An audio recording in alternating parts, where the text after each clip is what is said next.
Bueno, este es el programa de la asignatura, ¿cierto? Nosotros, ¿Perdón? dígame, Te iba a preguntar si iba a grabar la clase, pero creo que ya la está grabando. acabo de poner la grabación, desde que harí el PowerPoint. Muchas Gracias gracias. por la observación. Estefanía, ¿cierto? Sí, Gracias por la observación. de nada, profesor. Este es nuestro programa y está planificado clase por clase. Lamentablemente partimos un poco atrasados, yo hago este mismo curso. Sus compañeros me imagino que están en el mismo nivel, pero en la otra sección. Y claro, lleva un par de clases más, fuera que los tuve en el primer curso. Me ayudaría mucho si alguien me pudiera contar qué fue lo que vieron en el gestión de persona 1, pero así en un minuto, cualquier persona que me pueda decir, me ayudaría.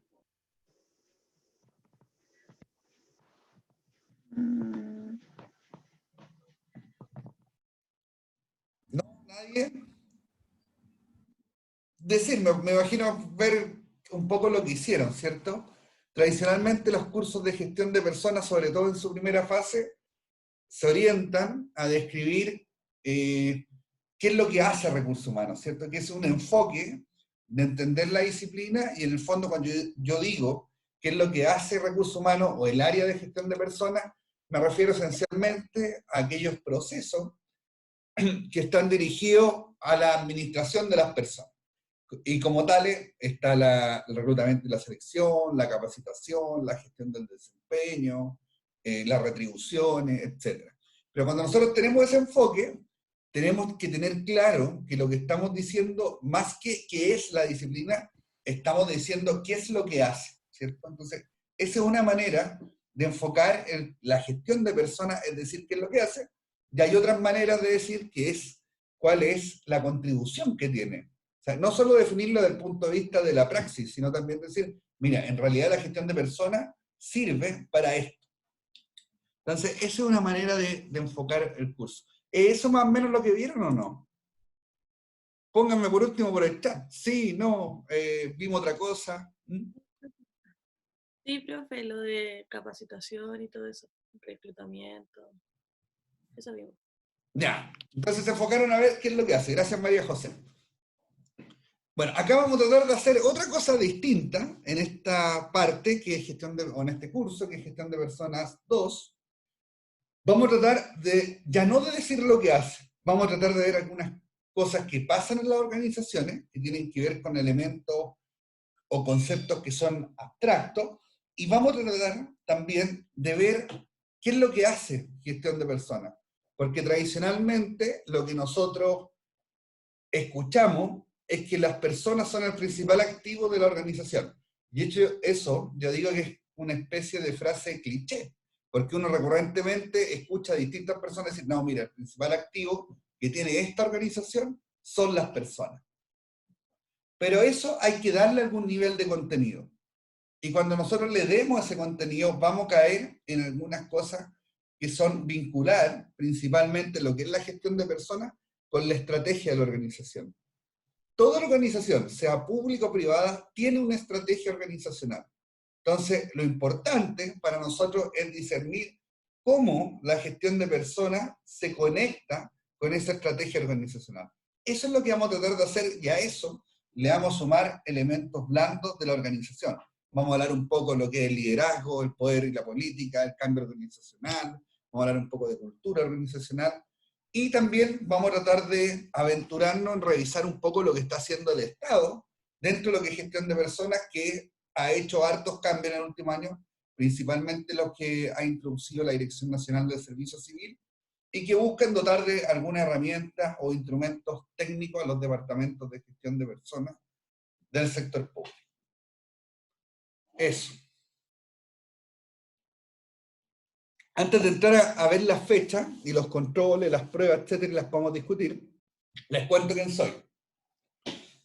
Bueno, mi nombre es Israel Castro, lo van a haber visto en el programa y se lo debe haber informado la universidad. Soy administrador público de la Universidad de Santiago, así que vamos a ser futuros colegas en un futuro no muy lejano. Tengo un magíster, un MBA en Administración y Finanzas, mención Finanzas, en la Universidad de Chile. He hecho hartos cargos en mi vida en el servicio público, llevo no casi 20 años, llevo 17 años trabajando en el sector público.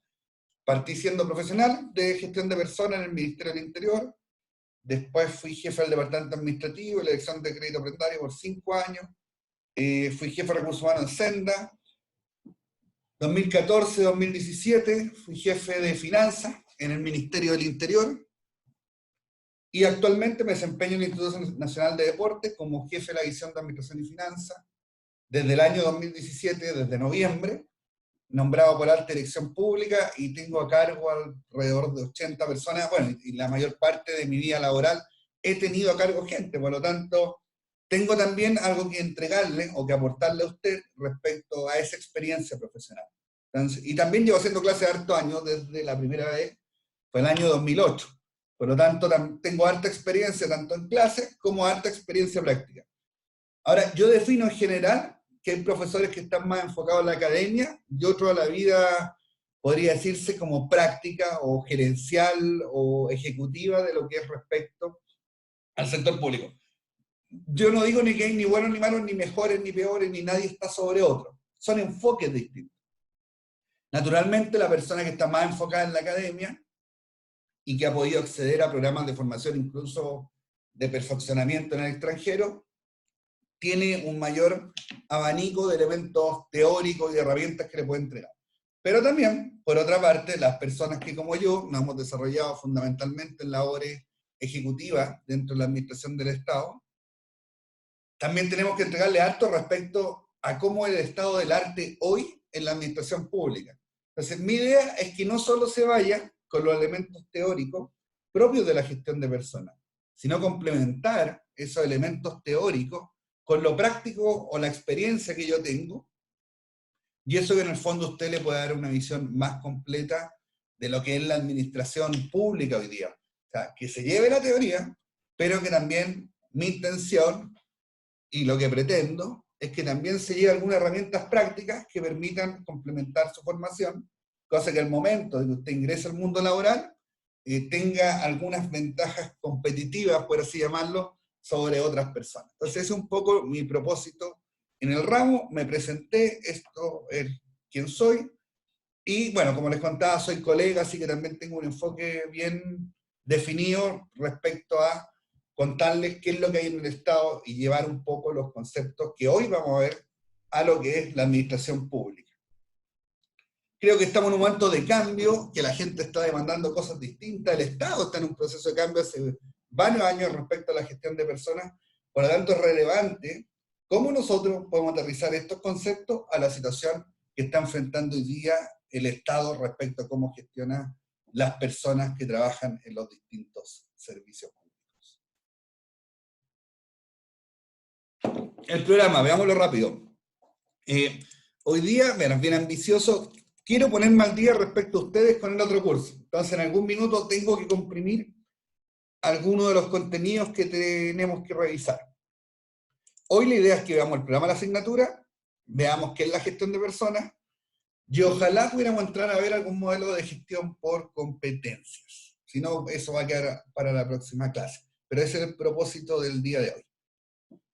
Bueno, la próxima semana no los veo, hay semana libre, vamos a relación interna con los empleados, donde vamos a encontrar básicamente las relaciones que se dan con los funcionarios, pero aquellas que también se dan con los sindicatos o asociaciones gremiales, como se denominan en el caso del sector público. En la clase del 23 de noviembre vamos a ver qué normas son las que rigen las personas hoy en la administración del Estado, y básicamente vamos a revisar las últimas instrucciones que ha dado la Dirección Nacional de Servicio Civil. De ahí vamos a tener el 23 nuestro primer control, que vale un 15%, y que va a tomar los contenidos que vimos de la definición de gestión de personas, la gestión por competencia y relaciones internas con los empleados. Hasta ahí. Después vamos a entrar a lo que es liderazgo, poder y política. Después vamos a tener 2 semanas libres que están definidas en el calendario que entrega la universidad, y después vamos a seguir con liderazgo, poder y política, vamos a pasar a lo que es trabajo en equipo y cultura organizacional, y el 28 de diciembre vamos a tener nuestra primera PEP, que equivale a un 35% y que va a considerar toda aquella materia que nosotros revisamos hasta liderazgo. Después vamos a ver cambio organizacional y vamos a tener otro control que va a ser poder y trabajo en equipo, o sea, hasta acá. 11 de enero, reconocimiento y estímulo del desempeño. Después vamos a tener la segunda PEP, que es, ahí está mal puesto, es acá, el 18 de enero. O sea, vamos a tener bien comprimidas las evaluaciones, pero el calendario es bien estrecho. Mi idea es que como la última semana de enero es libre, nosotros podamos terminar la semana anterior, o sea, el 18, y no pasar a marzo. Entonces, solamente tendrían la prueba recuperativa en marzo. ¿Alguna duda respecto a esto, al calendario y las evaluaciones? Profe, no me quedó claro lo último que estaba diciendo. ¿La prueba es el 11 o el 18 de enero? La prueba, ya, perfecto. La prueba es el 18 de enero. ¿Ya? Esa es la PEP 2. Acá la cambié, creo que me Es que la equivoqué. cambió para el 11. La cambié mal. Ah, ok, ahí estaba. ¿Ya? No, es el 18 de enero, la segunda PEP vale un 35% y toma los contenidos que van desde poder hasta reconocimiento y estímulo al desempeño. Ese es el calendario, esas son las fechas y esas son las ponderaciones. ¿Alguna consulta respecto al calendario y las fechas o las ponderaciones? Hola, profe, yo. La segunda PEP es individual, ¿cierto? ¿Y la primera es grupal? No, son todas individuales. Claro, yo sé que puede llegar a confusión que hice trabajo en equipo, ¿cierto? Pero lo que vamos a ver es el trabajo en equipo como definición, como concepto y aplicación. No es que la prueba... Ah, ya. ¿Ya, Josefa? Entonces, la prueba 1 es hasta liderazgo y después la prueba 2 es hasta reconocimiento y estímulo del desempeño. Todas las evaluaciones son individuales. En general lo que yo hago las evaluaciones el mismo día de la clase. Y les comento porque esto ha sido materia de discusión con el otro curso. Y las dejamos abiertas desde las 8 de la mañana como hasta las 6 de la tarde y usted durante el día las puede contestar con los tiempos y plazos que son los que determina la universidad, que es 90 minutos de darlo con posterioridad al tiempo de ejecución de la evaluación. O sea, es el tiempo de la evaluación más los 90 minutos que exige la universidad. Y las puede hacer desde las 8 de la mañana hasta las 6 de la tarde. ¿Les parece o no? ¿Sí? Ya, perfecto. ¿Y una manito por ahí? Vamos a entender que sí.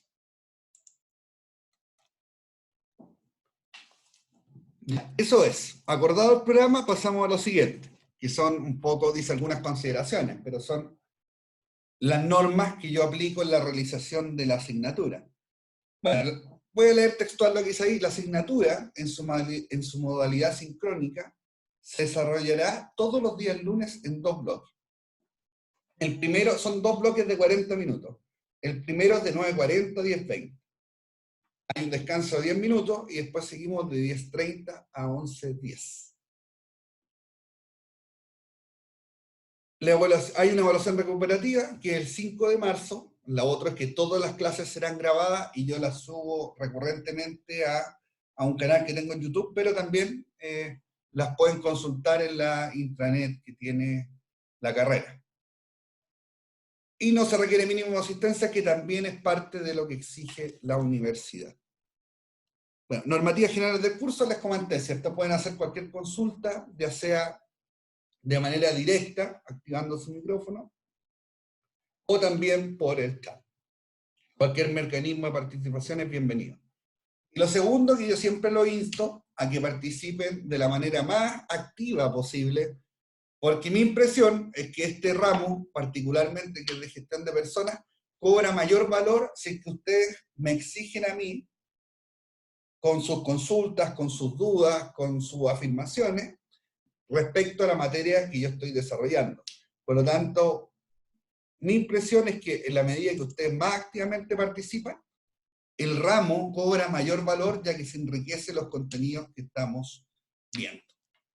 Así que los invito a participar, a hacer sus consultas y no tengan miedo, que mi deber es también responderles y responderlas de la mejor manera posible. ¿Ya? ¿Alguna duda? ¿Queda alguna consulta respecto a eso?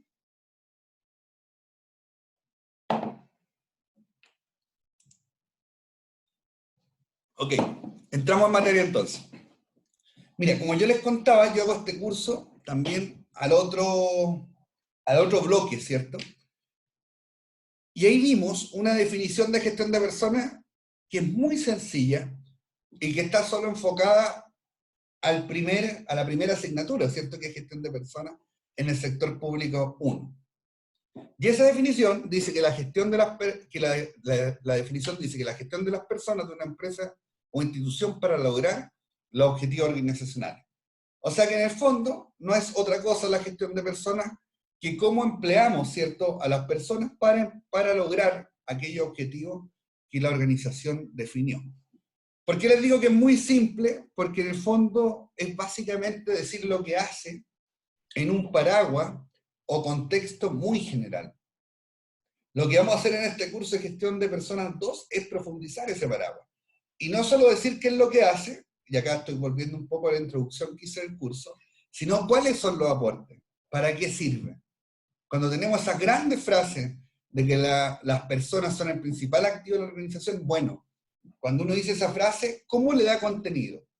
Y esa pregunta se responde diciendo cuáles son los aportes que hace la gestión de personas a una organización, a un servicio público. Y fíjate que una de las primeras cosas que está puesta ahí en la lámina dice que es un socio estratégico de la organización. Y cuando definimos que es un socio estratégico de la organización, básicamente lo que estamos diciendo es que contribuye a implementar las estrategias organizacionales de mejor manera. Y esto es relevante, porque ya no es solo un enfoque en lo que hace, no es solo que nosotros contratamos gente, la capacitamos, evaluamos su desempeño, hacemos promociones, generamos políticas de compensaciones, etc. Hay algo distinto a eso, a esas acciones, que es decir, mira, en realidad el área de gestión de personas es un socio estratégico de la organización. Y cuando decimos eso, básicamente lo que estamos diciendo es que estamos tomando la estrategia organizacional y el área de gestión de personas hace que esa estrategia organizacional que está destinada a buscar una ventaja competitiva en un mercado o en una industria, aterrizarla a la compañía y ver cómo las personas pueden cumplir esa estrategia organizacional de mejor manera. Entonces, en este enfoque, la gestión de personas es un facilitador del cumplimiento de la estrategia de la organización. Otro factor muy importante dentro de la gestión de personas es decir que sus resultados son evaluables y deben agregar valor. Tradicionalmente hay un enfoque dentro de la gestión de personas que tiende a entregar mayoritariamente resultados cualitativos. Lo que nosotros vamos a ver en este curso es que lo ideal es que existan esos resultados cualitativos, pero también existan aquellos resultados que son medibles.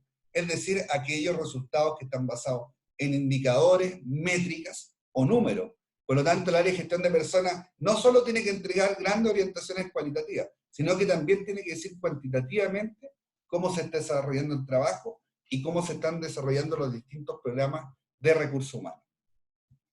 Y la otra parte que está ahí escrita es que deben agregar valor. Los procedimientos y las prácticas de gestión de personas, y esto yo podría decir que incluso a nivel general dentro de una organización, no están solo definidas para que existan por sí mismas, sino que la definición de una práctica o de un procedimiento administrativo finalmente tiene que estar vinculado a que agregue valor a la organización. No pueden existir prácticas, por ejemplo, de gestión de personas o procedimientos que no entreguen nada a la organización, porque si no serían solo un costo y no entregarían ningún beneficio. Por lo tanto, algo importante dentro del área de gestión de personas es que lo que se hace tiene que agregar valor. O sea, tiene que contribuir a que la organización mejore su desempeño. Por lo tanto, este enfoque es el que le intentaremos dar a este curso y tengamos súper presente que, primero, lo que hacemos en gestión de personas contribuye a la estrategia organizacional y segundo, que eso que se hace tiene que agregar valor. Esas son cosas como esenciales dentro de lo que yo diría que es la gestión de personas, no solo en el sector público, que es el nombre de este ramo, sino llevado a cualquier organización.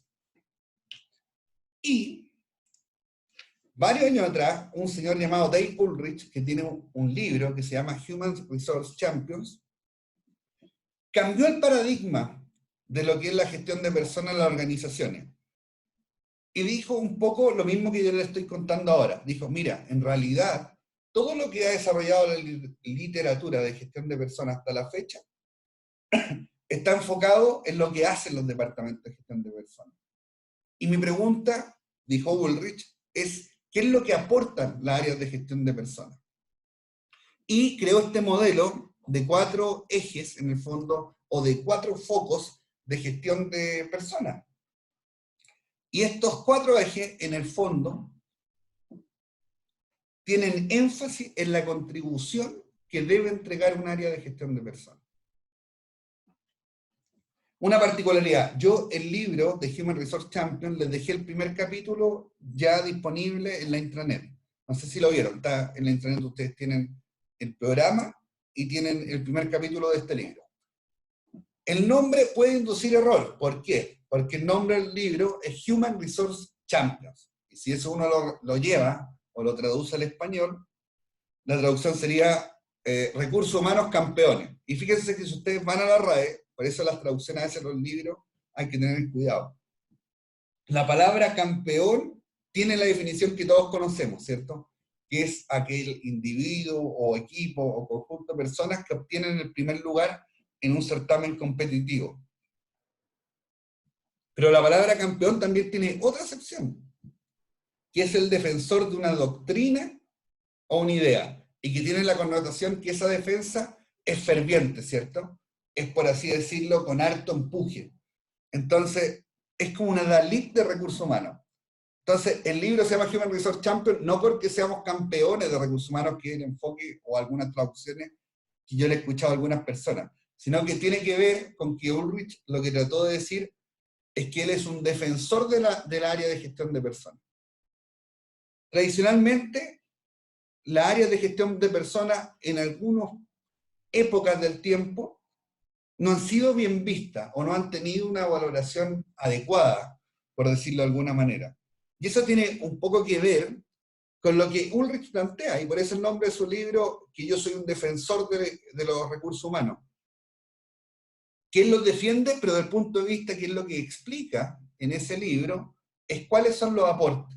Entonces, centrándose en los aportes, dice él, es más fácil entender qué es lo que tiene que hacer un departamento de gestión de personas. Y por eso hasta el día de hoy predomina también el enfoque de contarle un poco a la gente qué es lo que hace el área de gestión de personas, pero no es lo que aporta. Entonces, cuando nosotros caemos en el enfoque de la inducción, del reclutamiento, la capacitación, etcétera, de las tareas de gestión de personas, estamos cayendo en aquella mirada que es la que nos cuenta qué es lo que hace, pero el paradigma que instaló Ulrich en su libro es decir, mira, en realidad lo que hay que hacer es centrarse en las contribuciones. Vamos a revisar este modelo durante la clase y voy a tratar de explicar algunas cosas muy sencillas. Es muy fácil de entender. Primero, Ulrich nos dice, existe el futuro y existe el presente, dentro de los aportes de lo que son las áreas de recursos humanos. Y cuando nosotros hablamos del futuro, lo que estamos hablando es de lo estratégico, que es lo que está acá. Y cuando hablamos del presente, estamos hablando, por llamarlo de alguna manera, de lo operativo. Y dice, no solo existe, o el área de gestión de personas se clasifica en función si estamos hablando del futuro o del presente. También lo que hace puede estar orientado a los procesos o puede estar orientado a las personas. Vamos a poner un ejemplo. Cuando estamos hablando de procesos y estamos hablando del presente, lo cotidiano o lo operativo, estamos hablando de la gestión de la estructura organizacional. Y por eso vamos a entender que en esta contribución, denme un segundo.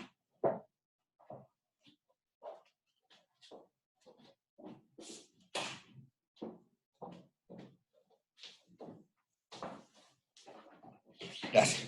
Que en esta contribución, él define lo que se llama estructura organizacional, o gestión de la infraestructura de la firma, como dice en el libro. Pero dejémoslo gestión de la estructura organizacional para nosotros.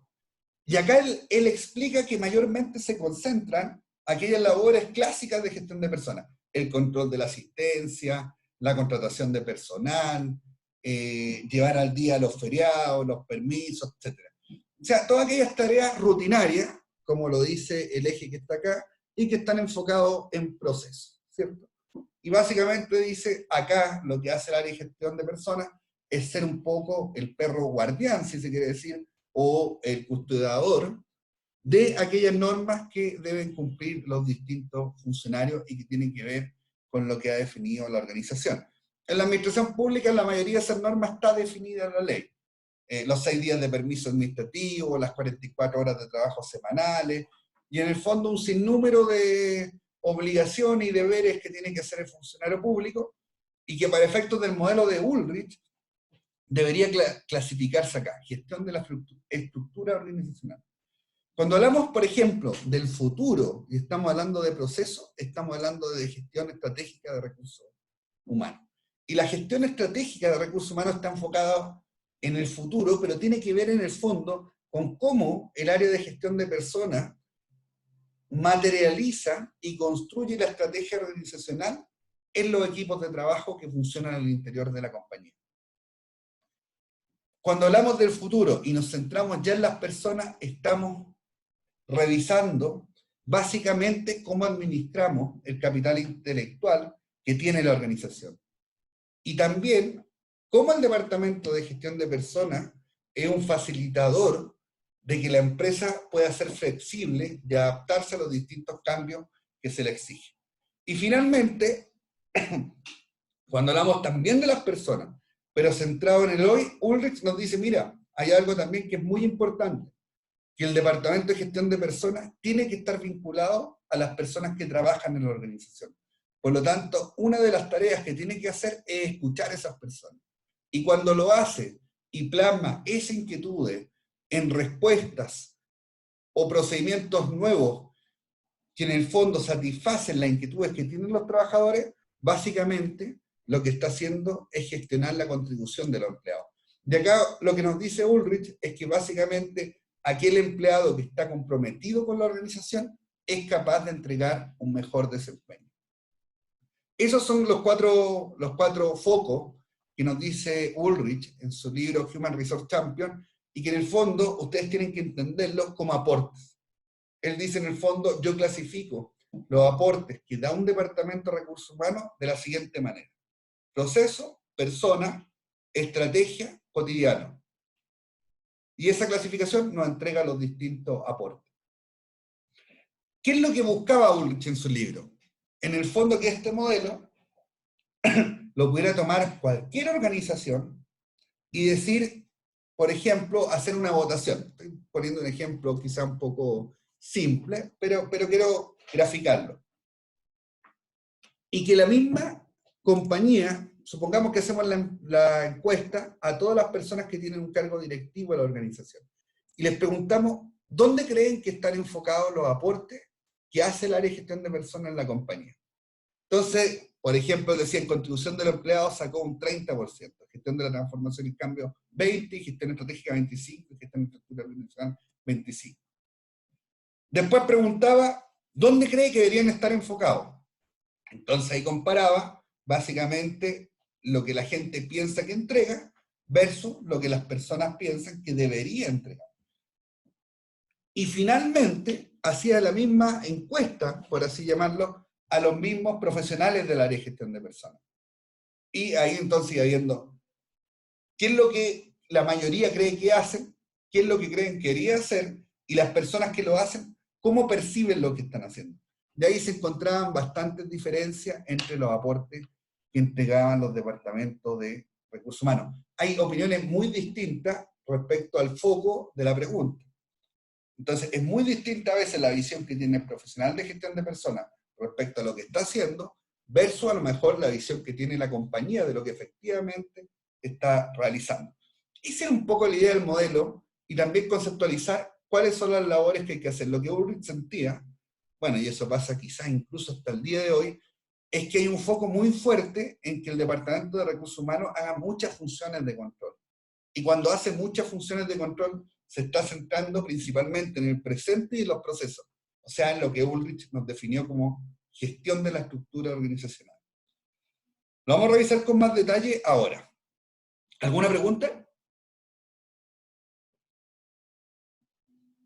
¿No? Ya.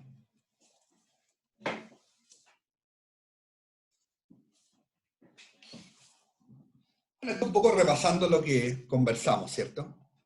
En gestión estratégica de recursos humanos, el aporte central que da el área de recursos humanos es ejecutar la estrategia organizacional.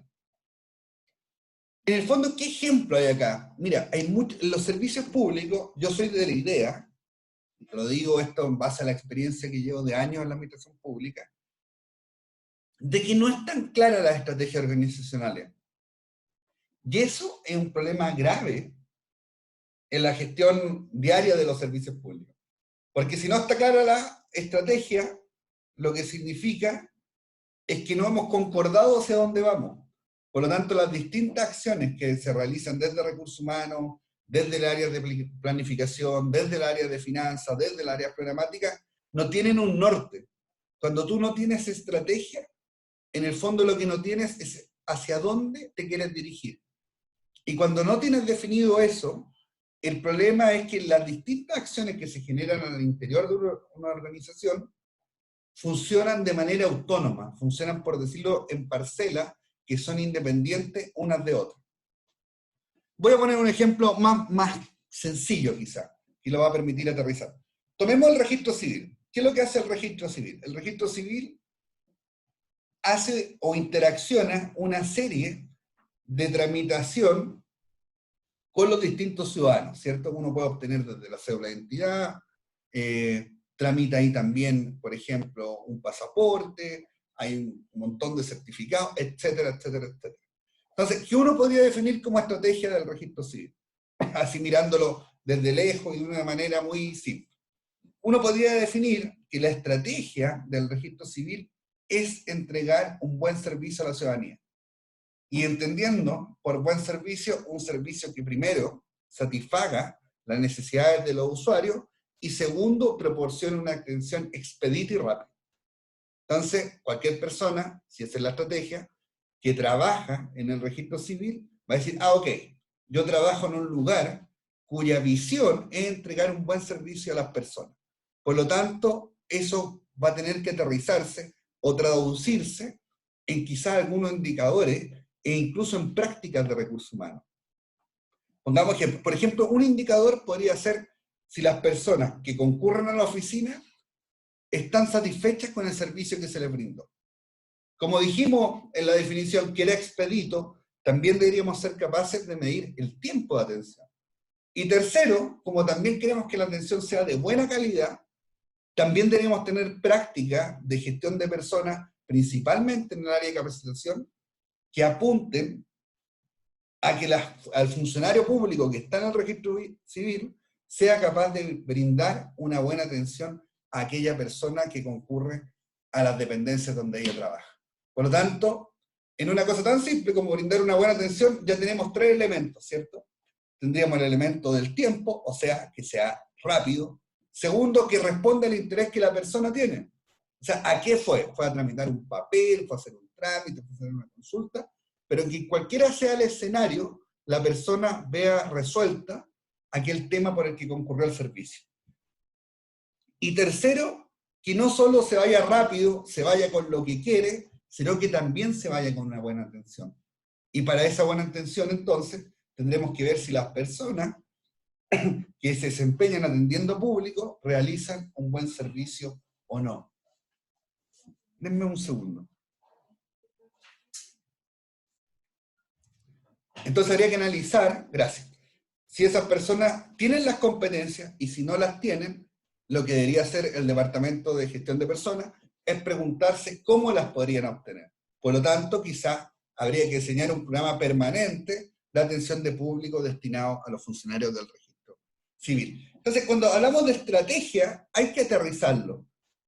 Y hay que aterrizarlo quizás de la manera que yo un poco le explicaba con un ejemplo muy simple, pero lo que tiene que hacer el profesional de gestión de personas, y esto es lo importante, es preguntarse, uno, ¿cuál es la estrategia organizacional y cómo contribuye el Departamento de Recursos Humanos a ejecutarla? Entonces, el vínculo que genera entre las prácticas de gestión de personas y la estrategia organizacional son el aporte, ¿cierto? Que es ejecutar la estrategia, la metáfora es ser socioestratégico y la actividad es alinear las estrategias de gestión de personas con la de negocio. También puede ser las estrategias de gestión de personas o incluso uno podría decir las prácticas de gestión de personas. Ese es el punto cuando hablamos de gestión estratégica de recursos humanos. Por eso, cuando lo vemos, estamos hablando a largo plazo. Naturalmente, cuando nosotros queremos implementar una estrategia en una organización, no estamos diciendo que la vamos a implementar de aquí a mañana. Probablemente demore un tiempo implementar una nueva estrategia en la organización. Y vamos a tener que estar centrados fundamentalmente en aquellos procesos que nos permitan implementarla de la manera más rápida y eficiente posible. Por lo tanto, en este primer aporte, contribución del modelo de 4 contribuciones que tiene Ulrich, la gestión estratégica de recursos humanos es básicamente cómo permitimos o ayudamos o colaboramos a la empresa a ejecutar de mejor manera su estrategia.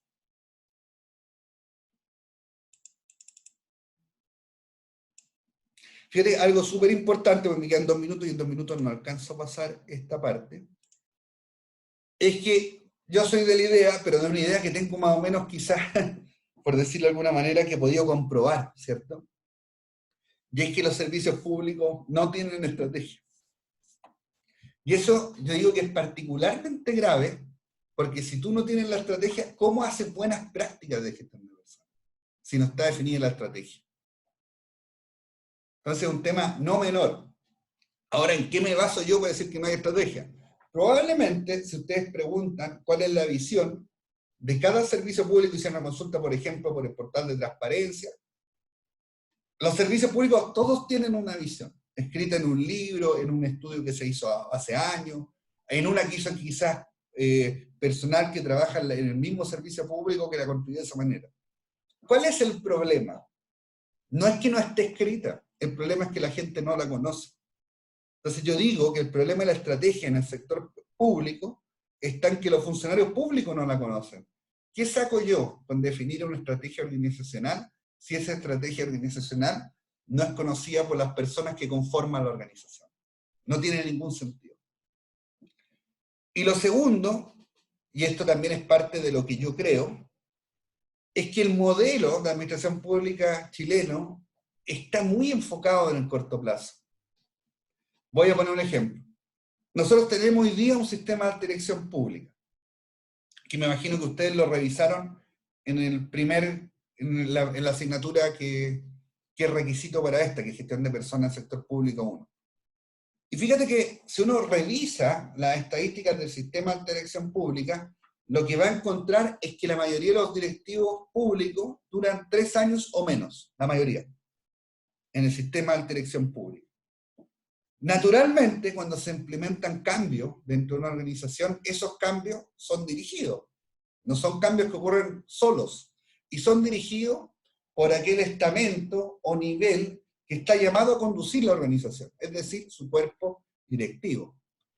Si ese cuerpo directivo dura poco tiempo, es difícil que se pueda implementar una estrategia, porque la estrategia está pensada en el mediano o largo plazo.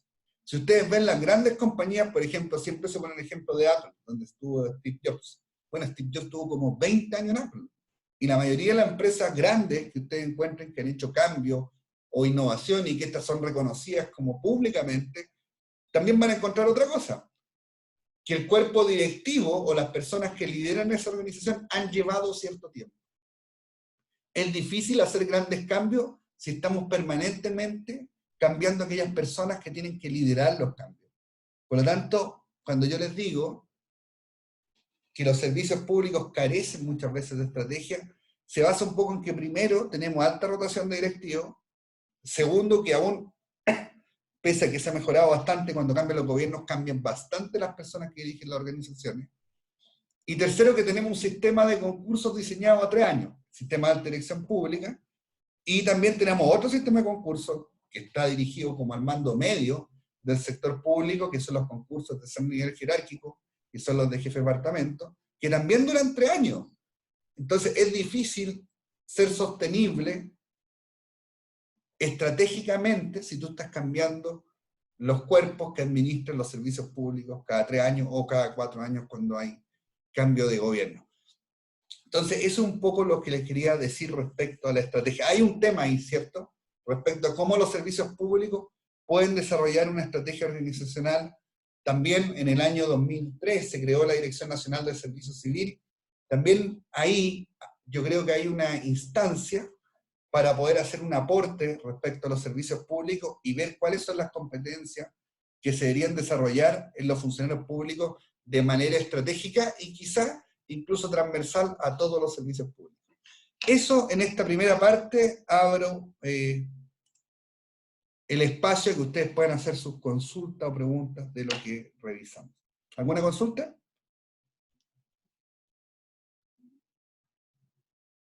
Ya, nos vemos a las 10:33, en 10 minutos más.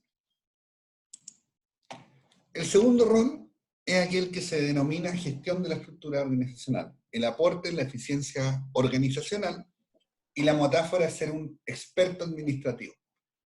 La actividad guarda relación principalmente con la reingeniería de los procedimientos de la organización. Ahora, fíjate que cuando estábamos en la primera parte, dijimos que una de las cosas que buscaba Ulrich es que las propias organizaciones pudieran determinar cuál es el rol que tenía más preponderancia. Y cuando decía esa preponderancia, decía que había que buscarla respecto a lo que las personas deseaban que hiciera y contrastar eso con lo que efectivamente hacía el área de gestión de personas en la organización.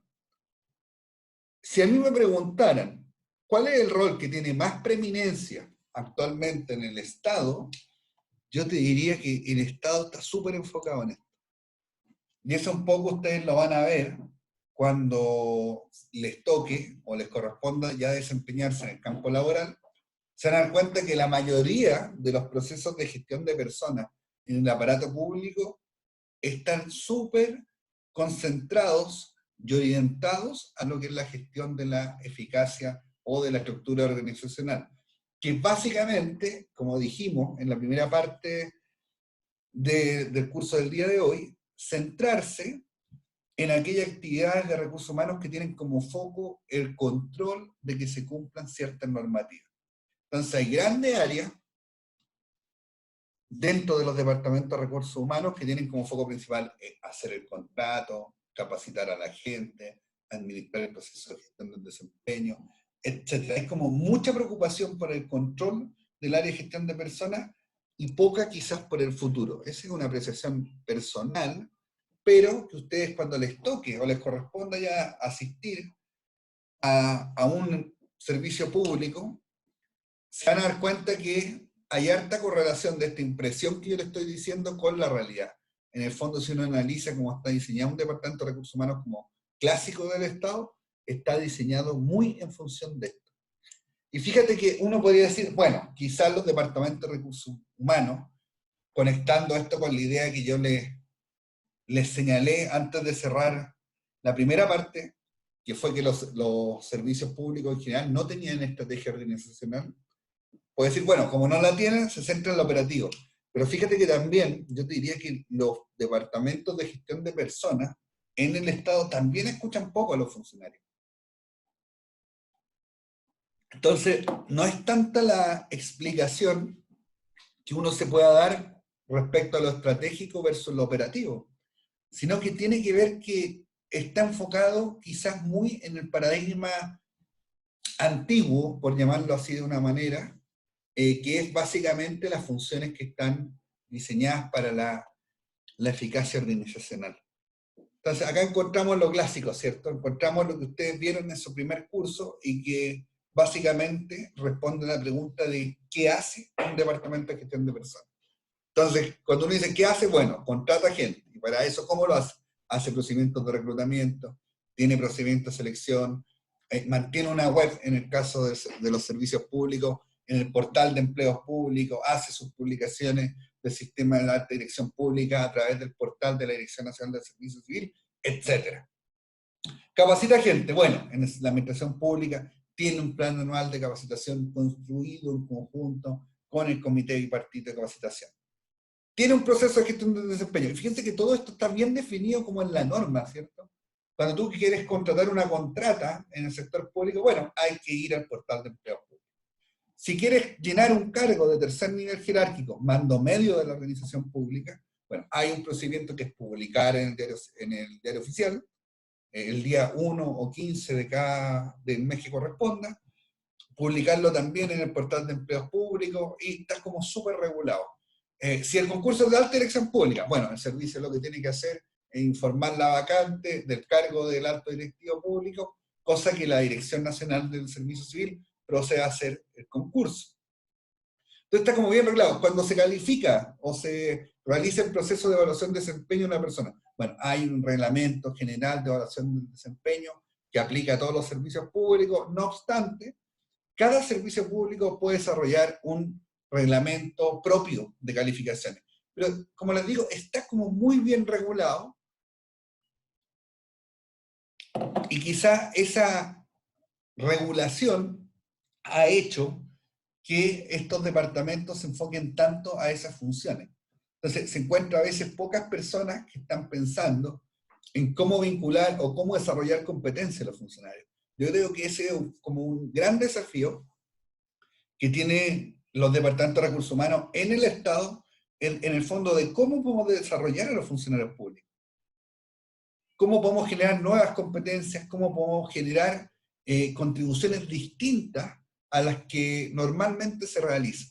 Ahí hay como varias preguntas, y cada una de esas preguntas supone un nuevo desafío para los departamentos de gestión de personas, y un nuevo desafío para las personas que se vayan a trabajar como profesionales de esa área.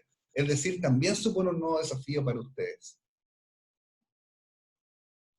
Bueno, después tenemos la gestión de la contribución de los empleados, que creo que lo definí de alguna manera en la primera parte del curso.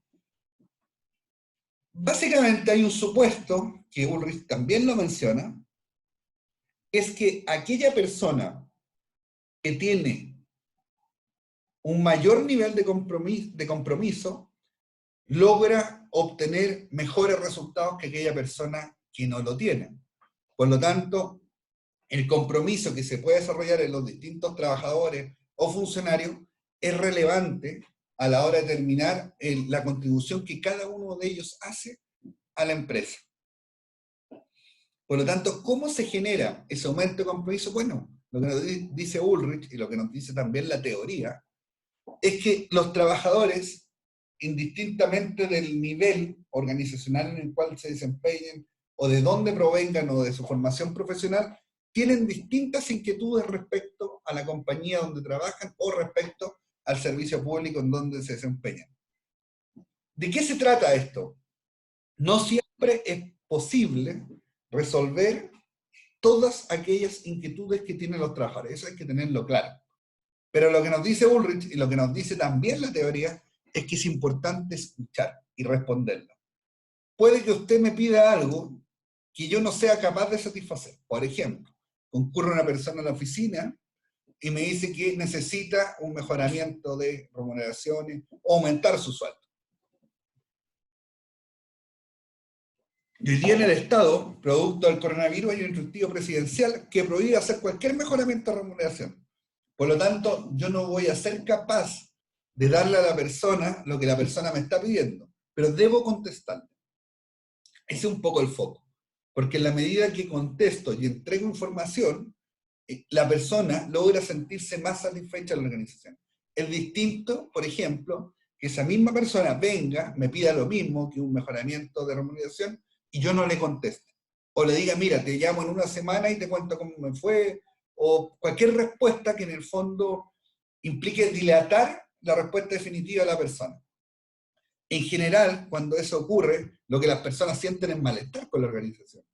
Porque lo mínimo que puede esperar una persona ante cualquier inquietud, en el fondo, es obtener una respuesta, sea positiva o negativa. En general, lo que las personas buscan son respuestas. Que alguien le diga, mira, no es posible porque está esta circular.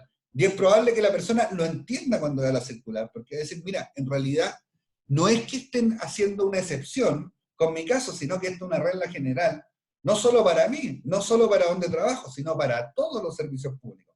Por lo tanto, es relevante la capacidad que tenga el Departamento de Gestión de Personas de contestar las inquietudes de los trabajadores. Y para contestar esas inquietudes tiene que tener la capacidad de escuchar. Porque las personas que se desempeñan en una empresa pueden tener distintas dudas, consultas o requerimientos a la organización. Pero la organización lo que debe establecer también son los canales por donde se canalizan esas inquietudes. Por lo tanto, cuando decimos que el Departamento de Recursos Humanos responde a la inquietud de los trabajadores, es porque también generó canales para administrar esas consultas. Fíjate que hay un ejemplo que está acá abajo, que es el caso Apple. Apple, este es un ejemplo bien antiguo, tenía una línea telefónica que era exclusiva para las personas que trabajaban en Apple. Y esa línea telefónica, su finalidad era escuchar consultas de todo tipo que los trabajadores podían tener. Y cada una de esas consultas era contestada en un tiempo definido. Entonces, cuando eso se produce, lo que en el fondo estamos desarrollando es que la persona pueda comprender cómo funciona la organización y por esa vía aumentar su compromiso, y el supuesto nos dice que cuando somos capaces de aumentar ese compromiso, lo que en el fondo estamos aumentando es el desempeño. Y si ese desempeño lo aumentamos por cada persona, lo que finalmente se produce es que estamos obteniendo mejores resultados organizacionales.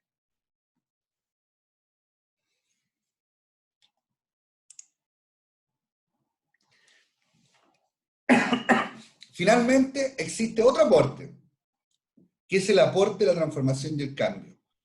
Los departamentos de gestión de personas tienen y deben contribuir a que el cambio de la organización se pueda producir de la manera más rápida y eficiente posible. Fíjate que el aporte es crear una organización renovada, la metáfora es ser un agente de cambio, y la actividad se llama asegurar que exista la capacidad de cambiar.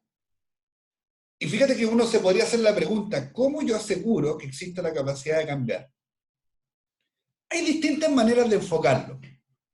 El mundo hoy día es muy cambiante y las demandas que tienen las personas también van cambiando a la misma velocidad que va cambiando el mundo.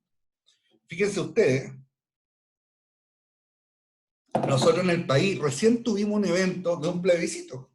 Y ese plebiscito, en el fondo, la pregunta era, ¿quieres seguir como estamos o quieres hacer algo distinto? Y la gente mayoritariamente se manifestó por hacer las cosas de una manera diferente. ¿Qué le quiero decir? Los cambios son cada vez más necesarios y el mundo va a cambiar cada vez más rápidamente. No solo va a cambiar el mundo, no solo van a cambiar preferencias, no solo van a cambiar las personas, va a cambiar la tecnología. Y si la tecnología cambia, también cambia la manera en cómo las cosas se desarrollan. Por lo tanto, una tarea importante de los departamentos de gestión de personas de cara al futuro es asegurar que exista esta capacidad de cambiar. Les voy a poner un ejemplo súper básico que implementamos donde yo trabajo. Nosotros hicimos dos cambios así súper recientes, que es cambiamos toda la plataforma tecnológica sobre la cual funcionamos. ¿Qué implica eso? Que cambiamos desde el correo, cómo se abre el correo, la pantalla que se ve en el correo, las distintas herramientas que subyacen al manejo del correo, desde cómo guardar archivos en cloud, etc. Y distintas otras herramientas que complementan el uso de esa plataforma. Todas las personas, ustedes tienen la capacidad de cambiar porque vienen con la tecnología, nacieron con la tecnología. Pero en la administración pública hay muchos funcionarios que llevan 30 años de servicio público y cuya edad alcanza quizás los 55, 60 años. No es un grupo menor de personas. Es un grupo de personas que naturalmente le cuesta más hacer cambios tecnológicos.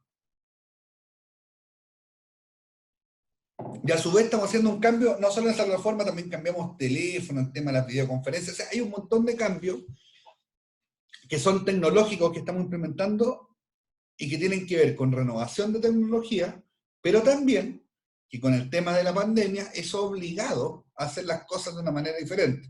Por ejemplo, esta clase yo la debería estar haciendo presencial y la estoy haciendo a ustedes por esta vía que es Zoom. O sea, ha cambiado muchas maneras de hacer las cosas y también las reuniones hoy día se hacen mucho de manera virtual.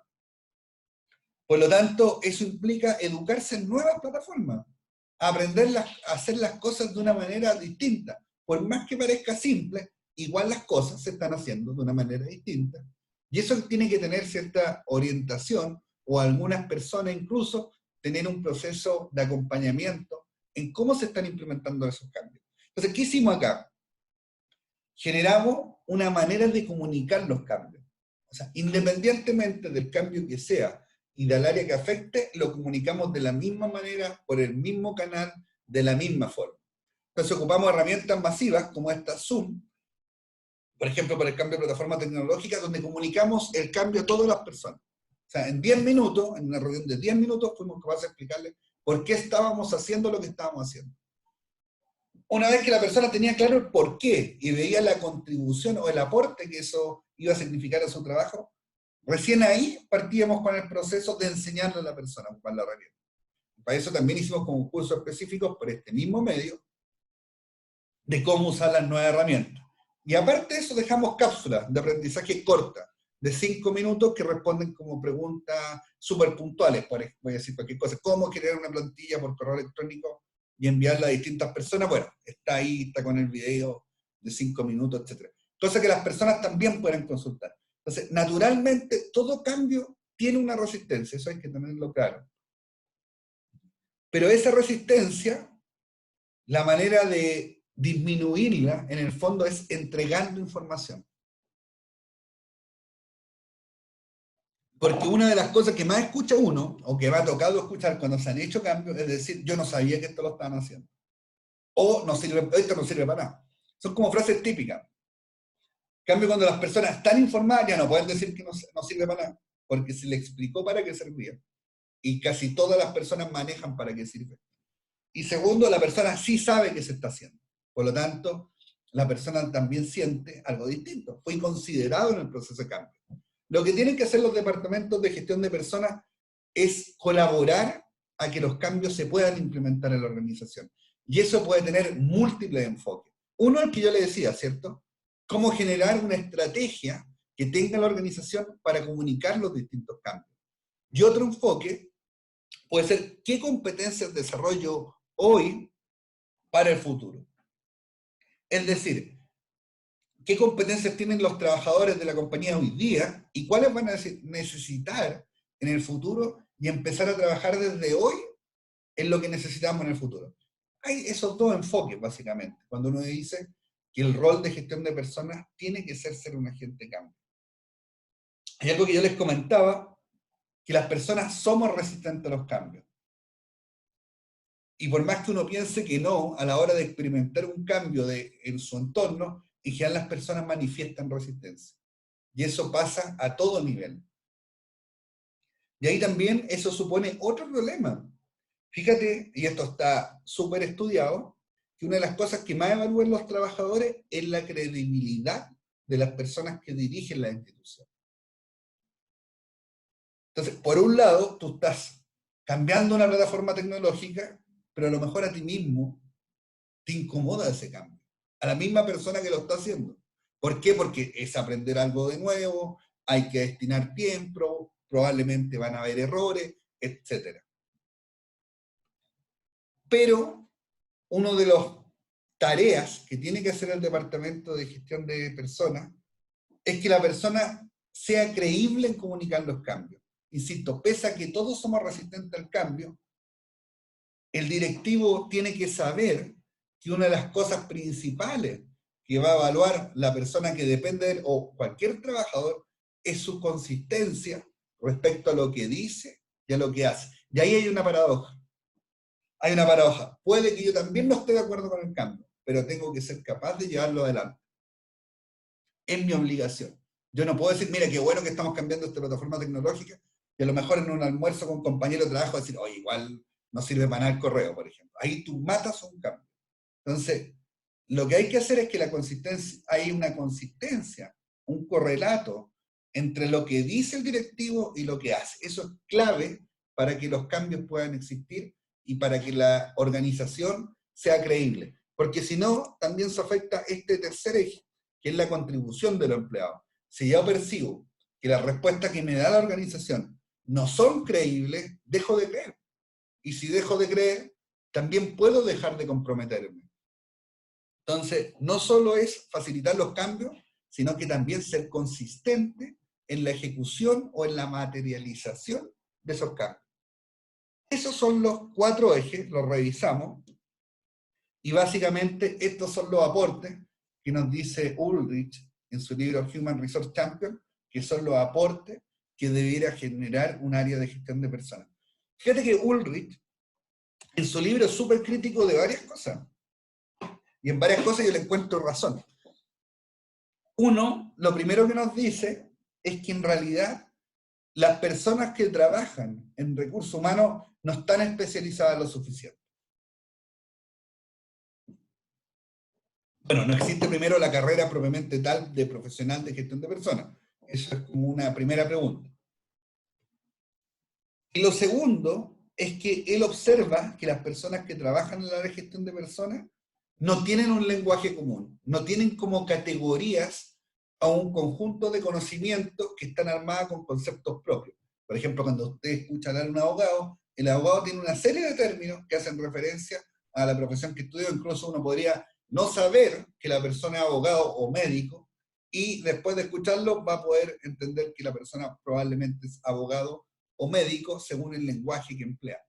Entonces, una de las cosas que nos dice Ulrich es: los profesionales de gestión de personas, o el campo de la gestión de personas, no ha sido capaz de desarrollar conceptos que permitan generar un lenguaje técnico propio del área de gestión de personas. Y esa es una gran carencia que nos menciona. Fíjate que muchas veces, no digo que en todas partes, pero sí ocurre que en las áreas de gestión de personas, por ejemplo, los servicios públicos, muchas veces se van a personas que no tienen expertise. Por ejemplo, hay una persona que trabaja mal en una parte y dice: oye, ya, ¿a dónde lo mandamos? A recursos humanos. Y a lo mejor esa persona es un mal trabajador o un mal funcionario. Y yo siempre pregunto: ¿y por qué no lo mandan a finanzas? ¿Y cuál es la respuesta que te dicen? No, porque en finanzas puede cometer un error que tenga implicancias para la organización. Yo digo, peor en personas. Pero la gente no hace ese link. ¿Por qué? Porque asume que lo que se hace en gestión de personas no está estrechamente vinculado a los resultados, como sí lo está lo que se hace en finanzas. Por eso existen esos tipos de prejuicios. Yo digo, yo acá soy jefe de administración y finanzas y tengo a mi cargo el área de finanzas, informática, recursos humanos y administración. Y yo no hago no tengo ese prejuicio. Yo creo que las personas que tienen que trabajar en gestión de personas tienen que ser calificadas, porque al final, para mí, a mi modo de ver, la gestión de personas sí está vinculada con los resultados organizacionales y sí facilita que las empresas o los servicios públicos puedan ejecutar de mejor manera su estrategia. Es más, creo que son claves, pero son claves cuando son bien administradas, cuando tienen el enfoque de irse a la eficacia organizacional o a esta labor como más policial del área de gestión de personas. Naturalmente se pierde mucho valor. Se pierde mucho valor, porque destinar todo un área a hacer solo control de lo que están haciendo las personas y un control súper enfocado en lo procedimental, ¿cierto? Si la persona está cumpliendo el horario, si la persona vino o no vino, cuántos son los ausentismos, cuántos son los feriados, cuántos son las horas extra, cuántos son los contratos, cuánto es el gasto, etcétera, etcétera, etcétera. Nos estamos enfocando en algo súper cotidiano, en algo súper sencillo. No nos estamos enfocando en el tema estratégico. Entonces, claro, cuando el Departamento de Recursos Humanos o esta disciplina tiene esa mirada tan centrada en el presente, evidentemente el aporte organizacional que hace es bajo. Pero cuando damos esta visión de largo plazo, puede ser un aporte alto y tiene que ser así. Entonces, el profesional que se dedique a esta área tiene que tener esa mirada, esa visión de lo que realiza a diario, puede tener una contribución estratégica en el futuro. Hay que tener esa mirada de mediano a largo plazo, si no lo que se hace realmente, en mi opinión, carece de valor. Bueno, Ulrich, que esto sí está bien claro en el capítulo que yo les dejé en la intranet, nos cuenta 7 desafíos. Los voy a pasar bien rápido porque estoy viendo que se me está yendo el tiempo. Bueno, primero nos dice la globalización, ¿cierto? Que hay 7 desafíos del área de gestión de personas en el futuro. Fíjate que esto lo dijo hace hartos años ya Ulrich. Y si uno analiza estos 7 desafíos, yo diría que hoy día todavía están vigentes. Les voy a poner un ejemplo. Fíjate que respecto a la globalización, si ustedes van, por ejemplo, a Estados Unidos, se van a dar cuenta de que la policía de Estados Unidos, lo que sería equivalente acá a Carabineros, tiene una composición multicultural. Hay gente de origen asiático, de origen africano, americano, latino, y todos ellos son policías de Estados Unidos. Y fíjate que acá en Chile eso no existe. Ahí es súper común y frecuente ver que el cuerpo policial es multicultural, y a lo mejor incluso las mismas Fuerzas Armadas. Acá en Chile eso todavía no está. Entonces, también la globalización, que nos ha traído el aporte de la migración al país, si bien ha penetrado profundamente en distintas áreas del comercio, todavía en lo que es la administración pública y ciertas prestaciones de bienes públicos, no está tan presente como está en otras partes. Todavía hay un desafío de cómo integramos sistemas culturales diversos a nuestro modelo de gestión. Acá se ponen dos ejemplos, y básicamente, bueno, si hay un mercado que ha cambiado en el último tiempo, el mercado de la aerolínea, ¿cierto? Porque en el mundo lo que se ha vivido es que se ha pasado de una multiplicidad de aerolíneas a poca aerolínea. Y eso ha pasado no solo en Chile, está pasando en todas partes. Y estamos viviendo, por así decirlo, en la aerolínea, una guerra por los precios. Que no es otra cosa en el fondo que esta aerolínea low cost, que cada día hacen que los pasajes sean más accesibles, pero ese beneficio que experimenta el consumidor se traduce en una guerra por ser más eficiente respecto a lo que realiza cada compañía. Había otro ejemplo que les traía que se lo voy a señalar bien rápido, el caso Quantum. Quantum es una empresa que desarrolla discos duros, ¿ya? El típico disco que está en su notebook o en su computador de escritorio. Y es tan rápido el cambio tecnológico de los discos duros que las empresas desarrollan la tecnología en muy poco tiempo, y esa tecnología que desarrollan es la que permite renovar la generación de discos duros. ¿Qué hacen? Por ejemplo, Quantum tiene un laboratorio en Europa, uno en Asia y uno en Estados Unidos. Y esos laboratorios le permiten desarrollar la tecnología 24 horas al día. Es decir, nunca parar el desarrollo tecnológico. ¿Y cómo lo hacen? Cuando el laboratorio de Estados Unidos termina de trabajar, le manda su investigación o los resultados de la investigación al laboratorio de Asia. Y el laboratorio de Asia, donde hay gente con otro idioma, con otra cultura, tiene que ser capaz de tomar esa investigación y continuarla. Y asimismo también cuando pase a Europa. Entonces ellos de esa manera se aseguran de no estar obsoleciendo en el mercado de la tecnología, sino que llevar la delantera con un desarrollo tecnológico y de investigación más rápido, aprovechando las ventajas que da la globalización y por supuesto la tecnología. Bueno, esto lo desarrollé harto durante el desarrollo de hoy, que es que tiene que estar en la cadena de valor la gestión de personas, ¿cierto? Y en el fondo esto tiene harto vínculo con cómo pasamos de ese rol policial a un rol más estratégico. Creo que lo mencioné hartas veces, lo tienen en el libro, pero en el fondo es esa la pregunta que se responde. ¿Cómo pasamos de esta gestión que está centrada en el hoy a una gestión estratégica que esté más centrada en el futuro?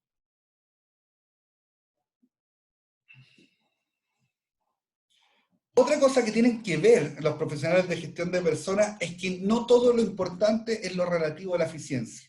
Y cuando digo esto, es no centrarse solamente en los costos. También hay que ver las oportunidades que tiene el mercado de crecimiento. Y al ver esa oportunidad, la pregunta que nace es cómo yo, desde el área de gestión de personas, veo o me comunican esas oportunidades que hay en el mercado y las traduzco en las prácticas o cosas que vamos a realizar desde el área de gestión de personas. Otro punto muy importante, o desafío que tiene el área de gestión de personas, según Ulrich, es hacer centro en las capacidades. Fíjate que aquí hay un dato súper importante.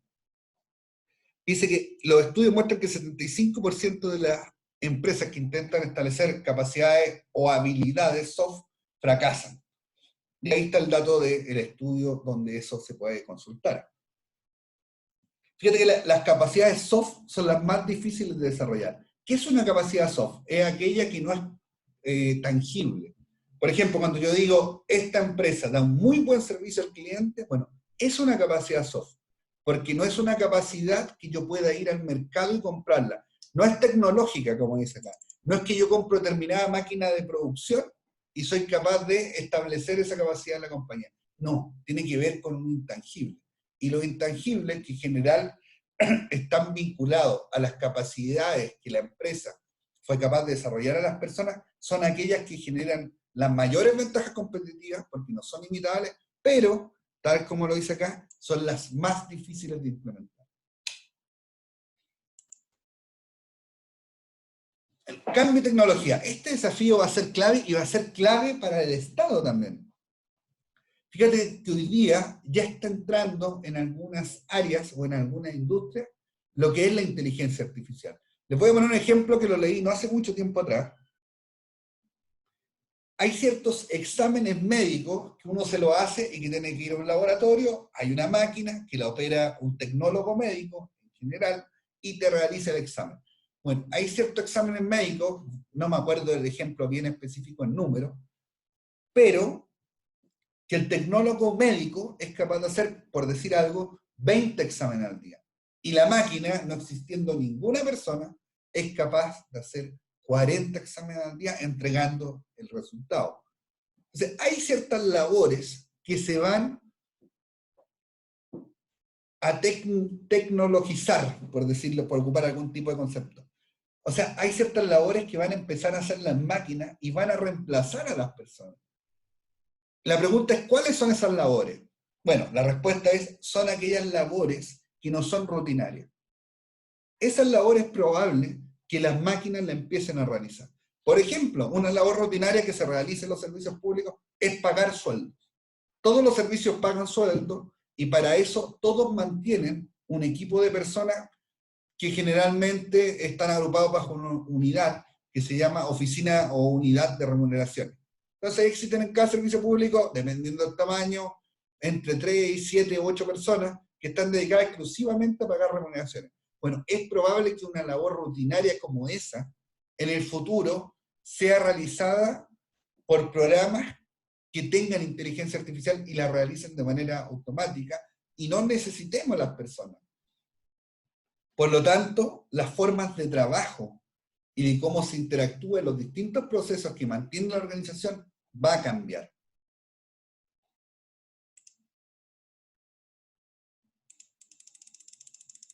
Y lo otro es la gestión del capital intelectual. Y los departamentos de gestión de personas tienen que ser capaces de generar nuevas capacidades en función del stock disponible de conocimientos que tienen las personas que trabajan allí. Y las competencias, que va a ser lo que vamos a ver en la clase siguiente, son claves para poder gestionar el capital intelectual. O sea, ¿cuáles son los conocimientos que tienen las personas? Y fíjense que por conocimiento uno no tiene que entender solamente la formación que tiene una persona, no tiene que entender qué libros leyó, tiene que también saber que el conocimiento también está conformado por la experiencia de la persona. Por lo tanto, el conocimiento que tiene una persona no son los libros que leyó, son esa formación más la experiencia profesional que tiene la persona. ¿Cómo podemos aprovechar eso y transformar ese conocimiento o esas competencias en capital disponible para la organización? Y finalmente, bueno, transformar no es lo mismo que racionalizar. Cuando nosotros nos enfocamos mucho en los costos o mucho en reducir procedimientos o tiempo, en el fondo lo que estamos haciendo no es transformar la organización, lo que estamos haciendo es racionalizarla. Por lo tanto, también cierto enfoque del área de gestión de personas tiene que pensar en cómo me adapto a los nuevos tiempos que vienen y cómo me voy transformando organizacionalmente. Finalmente, bueno, hay algunos mitos que yo les había anotado acá, que están en el libro de Human Resource Champion, que es básicamente como típicas frases que uno escucha dentro del área de gestión de personas y yo encuentro que son súper perjudiciales para el desarrollo de esta disciplina. Por ejemplo, la gente que trabaja en gestión de personas lo hace porque le gusta a la gente.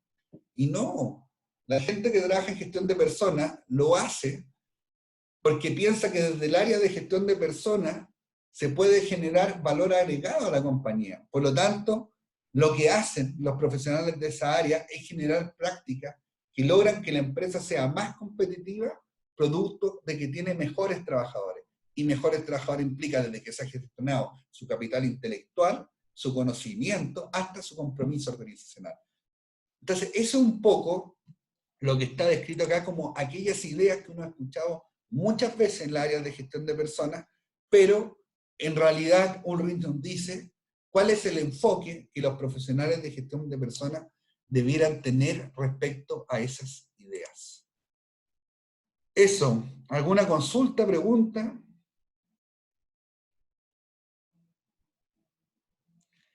Ya, siendo así, nos veríamos ya en el 16 de noviembre con lo que es gestión de competencias. No les quedó ninguna pregunta en la materia, ¿cierto? Profesor, ¿esta presentación la va a subir al tiro o no la va a subir? ¿O va a subir después? Fernanda, la subo, durante el día la van a tener. Ah, ya. Disponible. Muchas gracias. También tienen el texto de Human Resource Champion, donde Ulrich explica los 7 desafíos, que yo se los pasé de manera bien rápida, pero ahí los tienen explicados con el texto y con los ejemplos que él da. Así que lo van a poder estudiar también para el control que viene más adelante. ¿Alguna otra consulta?